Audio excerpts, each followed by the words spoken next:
Hello, welcome to my channel. I'm Idress and today I'm gonna start the next unit of 11th class. It is the 13th unit. The Price of Flower. It has been written by Prabhat Kumar Makhopadhyay. He was a writer, and we have to start the introduction of the writer. Um, he was a good writer of India, so that he started writing many, prose and.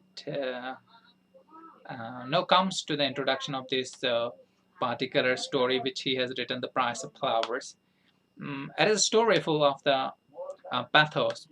It is deeply moving. It is about a poor English family. It consists of a widowed mother, Mrs.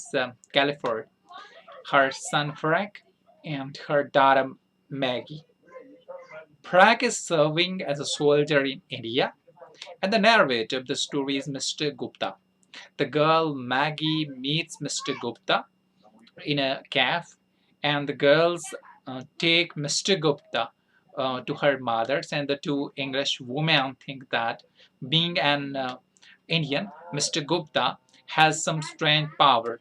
Mr. Gupta tells a lie about Frank being alive to help Mr. Califord recovered from her illness. Maggie feels grateful to him. Mr. Gupta is about to leave for India, and Maggie gives Mr. Gupta a shilling and requests him to buy flowers and lay them on her brother's grave in India. So that it was introduction about the story. So we comes to the summary. This is very important story according to the examination of point of view, so that all my student requested to watch this video till then. So to the summary. The narrator of this story is Mr. Gupta. He is living in London. One day he was very hungry. He went to a vegetarian restaurant. He chose a corner and began to read the newspaper. The waiters came to Mr. Gupta and took his order and went away. After the departure of Idress, Mr. Gupta saw a young English girl looking fixedly at him. She was nearly 13 or 14 years of age. Her clothes indicate that she belongs to a poor family. There was a sad expression in her large eyes. The young girl seems to be taking some interest in Mr. Gupta, and she asked the cashier of the restaurant whether the narrator was in India. The cashiers gave her a positive response, and the girl looked at the narrator once more. Then she went out. Mr. Gupta went on thinking why the girl was feeling interested in him. After finishing his lunch, he asked the waitress if she knew who the girl was. The cashier told Mr. Gupta that the girl came to the restaurant on Saturday. On Saturdays, not Saturday, on Saturdays, right? He kept thinking of the girl's poverty stricken and sad and anxious figure. Uh, uh, and he began to think as to how he could help the girl.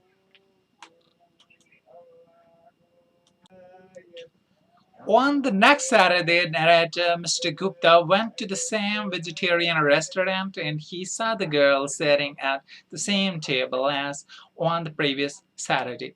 She was eating her lunch. Mr. Gupta took a chair opposite her and wished her good afternoon. She responded with some hesitation. After a few minutes, she asked Mr. Gupta if he was an Indian. He said that he was. Then she asked him if he was a vegetarian. Mr. Gupta replied that he was a strict vegetarian, and his talk with the girl revealed the two things. She lived with her old widowed mother in Lambeth. It is a place in London. And she had a brother named Frank who was a soldier and was at present serving in India. as a Indian army, right? In an Indian British army, you can say it. They had not, or they hadn't received any letter from him for a very long time, and the silence of the young man had been worried the two women a lot. And the girl requested Mr. Gupta to go with her to her house, and she was thankful to Mr. Gupta as he agreed to accompany her. The narrator and the English girl, which was very young, started walking towards the girl's residence, and she told Mr. Gupta that she was working as a typist in civil service stores. Mr. Gupta felt impressed by the beauty of that simple, innocent, and inexperienced girl. Uh, and here she told him further that her name was Maggie, and soon they reached a narrow door. Maggie took a key out of her pocket and opened the door. She entered the house and asked Mr. Gupta to come. And her mother was in the kitchen, and the kitchen was in a basement. And they went down into the kitchen. The girl introduced the narrator to her mother, and the old lady was making cakes, and so her hands were covered with flour. She used to make cakes and sell them in order to supplement their income to be able to live. Mr. Calipert, the girl's mother, asked her to take Mr. Gupta to the sitting room. She said that she would come in a few minutes. But Mr. Gupta insisted on staying on the kitchen. He praised her cake. Mr. Calipert thanked him with a smile, and she changed the subject of the talk and started asking Mr. Gupta about India. She wanted to know what kind of country was India. The narrator praised his country, and he told her that India was a safe country to live in, and it was contrary to what she had heard about India. Uh, that being a land of tigers, snakes, and there is malaria, there is cholera, etc., etc. And she then talked about her son, Frank, which was working there in India. Frank, and he was a soldier. He was in a Punjab, and he assured that the Punjab was a safe and a fine place, and she was glad to know that. Maggie then brought Mr. Gupta to their sitting room. The furniture was cheap and rather insufficient. The carpet was old and torn in many places, but it was neat and clean. Mr. Califord showed him a photograph of her son, Frank. Maggie brought out a book of pictures he had sent her on her birthday, right? Maggie then showed Mr. Gupta a ring with a crystal set in it, right? The old woman was rather superstitious. She believed that if she or anybody else concentrate into the ring thinking of a distant person, he or she would be able to see or would be seen on the crystal. But neither Mr. Calipert nor Maggie had been able to see anything. So Mrs. Calipert wanted Mr. Gupta to try. As he was an Aryan, he might succeed in doing that, as she thought. The narrator couldn't make any courage and tells Mrs. Calipher rather, that the ring sent by Frank had nothing magical about it. It was just a brass with a piece of glass struck into it, and she did not want it to destroy their faith by telling them the truth. He took the ring into his hand and gazed at it for a long time. He gave up the attempt, telling them that he had not been able to see anything in the ring. The mother and the daughter felt very much disappointed. Right? Let's move forward. Mr. Gupta thought of changing the topic of the ring. He wanted to know whether the violin in the house was Maggie's. Mrs. Galliford said that the Maggies could play the violin very well, and Maggie agreed to play the violin after a lot of persuasion. She played a folk tone and then a minor classic. The narrator and the Maggie became good friends. For about 3 months, there was no news from Frank. One day, Mr. Gupta wanted to went to Indian house, uh, and he made inquiries. He learned that Frank's regiment was parting on the northwest frontier, and the mother felt appeared stricken on hearing this. One day, Mr. Gupta received a letter from Maggie informing him of her mother's illness, and she gave the information that she herself had gone to work for a week, and she had requested Mr. Gupta to come and see both the daughter and mother. And she took family with whom he stayed about Maggie's letter, and his hostess asked him to take some money and visit Maggie and her mother. After breakfast, he felt that and left for Lambeth, which was in London, as I have already told you. Maggie was really happy to see Gupta in their home, and uh, her mother's condition was rather bad, as she was very much worried about Frank. And Mrs. Galliford told Maggie that if Mr. Gupta came and gazed into the crystal ring, he might learn about Frank. Maggie, uh, that is why she had written a letter to him, Maggie, and then requested Mr. Gupta to look into the crystal, sat in the ring. Mr. Gupta told a lie. He looked into the crystal and told the Maggie that Frank was all right, that he was alive, and tear rules from his eyes. And as Mr. Gupta told a lie only to console her mother, and he then went to Mrs. Galliford's bedside and told her that her son was alive. Let's move forward. She asked Mr. Gupta if he had seen her son alive in the crystal. He he lied that he really had seen him alive. And she was happy to hear that, and she blessed Mr. Gupta that woman recovered. The woman recovered, obviously, and Indian's lie succeeded, whether Indian's magic had failed. Right? It was time for the narrator to return to India.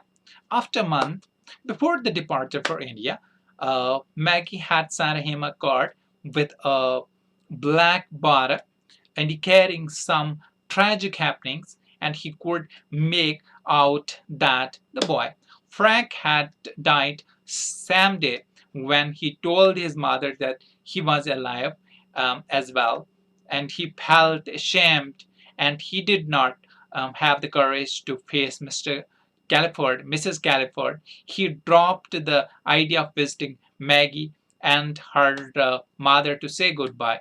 Instead, he wrote a letter to them telling them of his intentions to go back to India.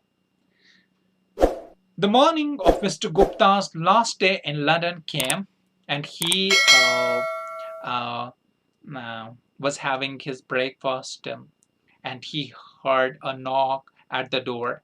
The maid announced that Miss Maggie Galliford had come to see him. He came out and saw Maggie in the hall dressed in black, and she asked him if he was leaving that day.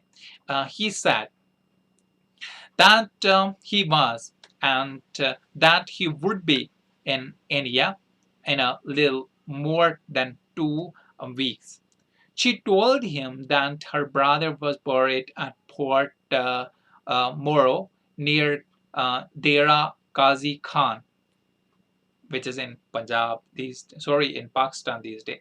Mr. Gupta promised that he would go there someday and write to her about it. And she was filled with gratitude, and she took a shilling off her pocket and put it down on the table. And she requested him to buy some flowers with a shilling, and lay them on the brother's grave on her behalf. Mr. Gupta was overwhelmed. He felt like returning that chili, and then he decided that this would deprive the girl of the joy that her sacrifice would give her. He realized that she was sacrificing the chili for the love of her brother. So the story comes to an end. So let's move forward toward the question of this lesson, right? We have here the first question. That is, why do you think the girl looked at the narrator with a startled ear? Maggie saw the narrator at the vegetarian restaurant. She asked the cashiers if he was an Indian. The cashier replied that he thought so. The girl looked at him again in such a manner that indicated that she was a little surprised after seeing the Indian, and uh, so that she heard that India were strange people, and uh, they have strange habits and powers. So that is why she was, you know, confused and started staring on the narrator. So that the next question we have here: why the narrator curious to know about the girl? Why didn't she go back to the to the same restaurant on which, or to the restaurant on the following day? The narrator. The narrator was curious to know about the girl because she was interested to know about that girl, and asked the cashiers whether sorry, hear the question. Why was the narrator curious to know about that girl, right? The narrator was curious to know about that girl because she was interested to know about because she was interested uh, to know about her, right? Uh, why did he go back to the narrator's restaurant? He go back to see whether the girl would be there, and the girl was there. He had confirmed it, that the girl would come there on every Saturday, so that he went there Saturday to see that. When he went there, she was in a corner, and he took the chair opposite to her and start discussing with each other, so that he was very curious to know about that girl. That is why he went back to the restaurant on that following day, right? So then let's move forward. Here the question: why did the narrator accompany the girls to the house? Give two reasons. Um, Maggie asked the narrator to come to her house, and he agreed. First, he wanted to know about the girls and her family. Secondly, he wanted to reassure her mother that um, um, yeah, that she could stop herself worrying about the son, which was there in India, and his name was Frank. So here the fourth question: the poor unsophisticated girl had defeated me. In what way had she defeated the narrator? Maggie was a poor girl, but she had typically English sensibility and uh, decency, right? So she avoided walking along with the embankment, because the people there were dirtiest. Mr. Gupta was much impressed by her sense of beauty, right? Let's move. Here, the fifth question. Saturday night is a time of festivity in a poor neighborhood, right? Why? What were the festivities that took place on that day? Saturday night is a time of festivity and merrymaking in a poor neighborhood because the poor receive their weekly wages on the Saturday. Maggie's mother baked cake to serve them to make their festivity so curious, so that it was that particular day for them, right? Here the sixth question. Sorry, why was Mrs. Califord so worried about her son being in India? She was worried about her son was a soldier fighting in a war in India. She had heard that India was not a safe place as it was full of wild animals like tiger and snake, and she was feared that her son might be killed by one of those wild animals. And she had also heard that India was a place full of diseases like malaria and cholera. She feared that her son should die of some diseases. Moreover, Frank had not written to his mother for a very long time, right? Here Maggie showed Mr. Gupta the ring. Why was the Maggie's mother eager to show the ring to Mr. Gupta? Frank had said a ring to his mother, as we have earlier, saw here on the text or on the summary. He had poured it from an Indian yogi. Sorry, he had brought it, not poured it, but brought it from an. So I'm sorry, from an Indian yogi. Here is a temperature is very high, so that I am making this video only for you, particularly students. Please subscribe my channel. बहुत सारी गर्मी है यहाँ पे, fan of है, light नहीं है, right? So that I am going to manage these things particularly for you people. इतनी मोहब्बत से बनाता हूँ मैं इस वीडियो को, so that you have to subscribe my channel and watch this video till then. Here Frank had sent a ring to his mother and he had brought it from an Indian yogi, right? Yogi किसको बोलते हैं? ये जो सन्यासी लोग जो किस्मत का हाल जानने वाले होते हैं. He had told them that they could see him throughout the crystal of the rings by concentrating and grazing at the gloss of the rings, and Maggie and her mother had failed to see the Franks by grazing and thought the that it is not able to do and through this crystal. So Mrs. Califord was eager to show the ring to Mr. Gupta because he was an Indian, and probably he would be able to see the ring and into the ring, sorry, what they had failed to see. And she was eager to see her son, and so that she hoped that Mr. Gupta would be able to help her in this case, right? Let's move to the eighth question. So here the question eight, question number 8 is, why did Maggie write a postcard to Mr. Gupta? What did he decided to take some money with him when he sent to meet her? Maggie's mother was ill, right? So Maggie had not been able to go to work for a week, right? So she wrote a postcard to Mr. Gupta requesting him to come to see her mother. The Horace of Mr. Gupta advised him to take some money with him. This would help Mr. Gupta, sorry, Mr.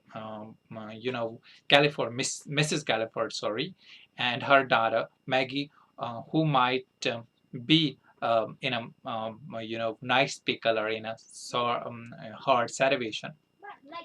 Here, question number 9 says,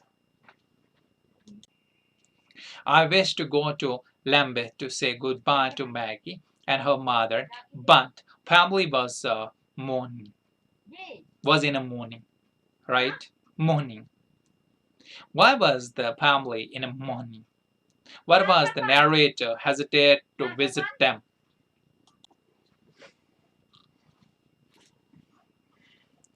Frank had been killed in a fighting on the frontier, so that the family was in mourning, was in a depression, was in a sad situation, was in a hurt situation, was in a nice pickle. The narrator was hesitant to visit Maggie and her mother because only a month before Maggie had sent him a postcard with a black bottom. Mr. Gupta calculated from the date of postcard that Frank had been died earlier. At the same time, he had told Mrs. Califford and Maggie with the help of the magic rings that Frank was alive. So Mr. Gupta, uh, you know, lacked the courage to face the Mrs. Califford and Maggie, right? Question number 10. The 10th question says, why did Mr. Gupta decided to write a letter informing Maggie and her mother of his departures to India and not to go and tell them personally? He decided to write a letter. Maggie and her mother. He decided to do. He decided to avoid, uh, em, embracement. He decided to avoid himself. Um, uh, to go to there and to face them. He had old Maggie's mother. He had told the old Maggie's mother a lie by saying that he had seen a prank alive with the help of the magic ring. Question number 11. Why did Maggie comes to meet Mr. Gupta? What did she give him? She came to say goodbye to Mr. Gupta. She told Mr. Gupta that Frank was buried at Port Morio near Dera Ghazi Khan, which is in Pakistan these days. Maggie gave Mr. Gupta a shilling to buy some flowers, and she wanted him to lay them on her, brother's grave for her. Question number 12, and this is the last question. Do you think that Mr. Gupta was right in accepting the Shelley from Maggie? Why? Yes, Mr. Gupta was right in accepting a Shelley from the Maggie. It was Maggie's hard-earned money, and had he rejected the money or returned to Maggie, if he had rejected or he would reject the money and return to money, it would have deprived her of the joy of making the sacrifice for her dear brother. His acceptance provided her some consolations, some confidence, and some relief. So that is all from my side. Please subscribe my channel, share all my videos. सब कुछ पड़ा हुआ है अभी, मतलब यानी कि 13th chapter तक, 13th यूनिट तक पीछे आप जा सकते हैं, पीछे वाले वीडियो आप देख सकते हैं. Thank you very much for being the part of this video. Thank you.